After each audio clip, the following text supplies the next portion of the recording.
ഗൾഫുകാരും വിളിക്കുന്നുണ്ടല്ലോ. അവരെ കറക്കി വീഴ്ത്തുന്ന കാര്യം ഞാൻ നിങ്ങളൊന്ന് നിന്ന് തന്നാ മതി. 2 ലക്ഷം രൂപ പോലും കിട്ടാത്ത വീടിന് 25 ലക്ഷം രൂപയാണ് ഞാൻ പറഞ്ഞ് മേടിച്ചു തരാൻ പോണത്. ഹലോ, എത്തിയാ? ഞാൻ ഗൾഫുകാരനും ഭാര്യയും കൂടെ ഒക്കെ വരുന്നത്. ആ വഴി കേറിപ്പോരും.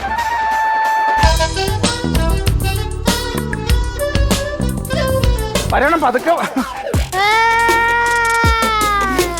നല്ല കാര്യം നടക്കുമ്പോ ആടിനഴിച്ചു വിടല്ലേ എന്ന് പറഞ്ഞു. രമേശന്റെ മേളിൽ താഴോട്ട് കയറി കുരുങ്ങി കാണിച്ചല്ലേ.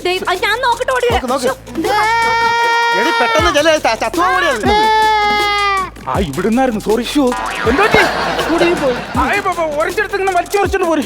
കച്ചവടം നടക്കാതെ തിരിച്ചു പോവോ? ഒരു കട്ടാമ്പാര എന്തെങ്കിലും കിട്ടും. കച്ചവടം നടക്കാതെ തിരിച്ചു പോവോ? ഇല്ലെന്ന്. മുക്കാൽ ഭാഗം ഇങ്ങോട്ട് പോകുന്നില്ലേ? ബാക്കി ഞാൻ തിക്കി എടുത്തോളാം. അതെ, വഴിയുടെ ചെറിയ പ്രശ്നമില്ല. ഞാനത് പറഞ്ഞായിരുന്നല്ലോ. ഇങ്ങ് പോരി തിക്കി.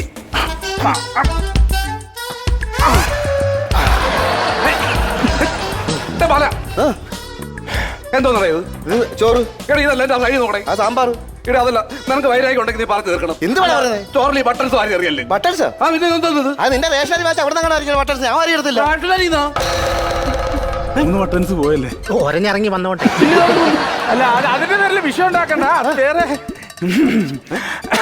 അത് ഞങ്ങള് പറഞ്ഞ് സമാധാനിപ്പിച്ച് റെഡിയാക്കി തരാം കേട്ടോ. എന്നാലും ഇത് എവിടെ നോക്കി?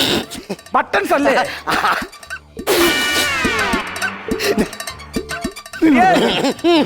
അല്ലേ, ഒറ്റക്കല്ല ഭാര്യയും കൂടെ ഉണ്ടാവും പറഞ്ഞു. ഭാര്യന്റെ കൂടെ വന്നാണ്. എന്നിട്ട് എവിടെ? അവളോടെ പോയി.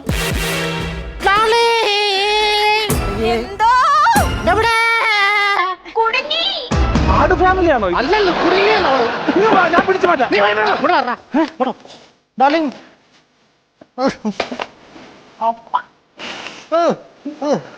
പോരി.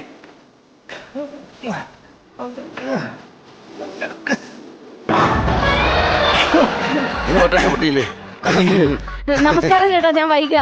ഞാൻ നേരത്തെ വന്നു. നിങ്ങൾ എന്താ വൈകിയത്? അയ്യോ വൈകിയെന്നല്ല പറഞ്ഞേ, പേരാ പറഞ്ഞ വൈകിയെന്ന്. പിന്നെ ഒരു കാര്യം, കിടലം വീടാ കേട്ടോ, എനിക്ക് ഇഷ്ടപ്പെട്ടു. അയ്യോ, നല്ല സൗകര്യമുള്ള വീടാണെന്ന് തോന്നുന്നു കേട്ടാ. എത്ര റൂമുണ്ട് ചേട്ടാ? അതല്ല, ആ വീടല്ല. ആ വീട് കിട്ടൂല. അതിനൊരു 1 കോടി രൂപയ്ക്ക് മേലെ വില വരും. ഇവിടുത്തെ സ്ഥലത്തിന്റെ വില അനുസരിച്ച്. ഇതാണ് ഞാൻ പറഞ്ഞ 25 ലക്ഷം. ഓ, അത് ശരി. ഇതാണ് ആ വീടിന്റെ ഉടമസ്ഥൻ. അല്ല, ചേട്ടൻ മാത്രമാണ് ഇവിടെ താമസം. വൈഫുണ്ട്.